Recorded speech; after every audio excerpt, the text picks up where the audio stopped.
নানান উৎসাহ উদ্দীপনার মধ্য দিয়ে শেষ হওয়া ত্রয়োদশ জাতীয় সংসদ নির্বাচন ও গণভোটের ফল প্রকাশের পর বরিশালে বিএনপি নেতাকর্মীদের মাঝে স্বস্তি ফিরে এসেছে। দলীয় নির্দেশনা অনুযায়ী বিজয়ের উল্লাস বন্ধ রেখে শুক্রবার বাত জুমা মসজিদে দোয়া মোনাজাতের আয়োজন করা হয়। বাংলাদেশ জাতীয়তাবাদী দল বরিশাল জেলা ও মহানগর শাখার নেতারা দলীয় কার্যালয়ে ফুল দিয়ে বরণ করে নেন বরিশাল ৫ আসনের নবনির্বাচিত সংসদ সদস্য অ্যাডভোকেট মজিবুর রহমান সরোয়ারকে।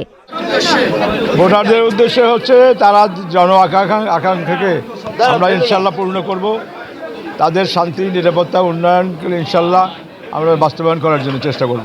এছাড়া বরিশাল ২ আসনের শরফুদ্দিন আহমেদ সন্টু, বরিশাল ৩ আসনের অ্যাডভোকেট জয়নুল আবেদিন এবং বরিশাল ৬ আসনের আবুল হোসেনকেও ফুলেল শুভেচ্ছা জানান নেতাকর্মীরা।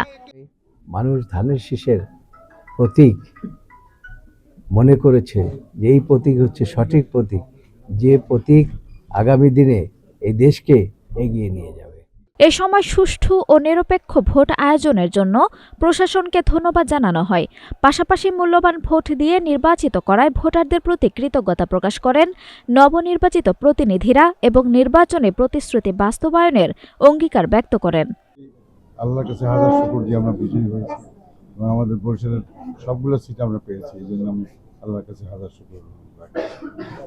ভোটার যারা ভোট দিয়েছেন তাদের কাছে আমি সারা জীবনের জন্য কৃতজ্ঞ। আগেও তাদের সাথে পাশে ছিলাম, এখনো আছি, আগামীতে থাকবো ইনশাআল্লাহ। আঞ্জুম হক আরবি, নাগরিক প্রতিদিন।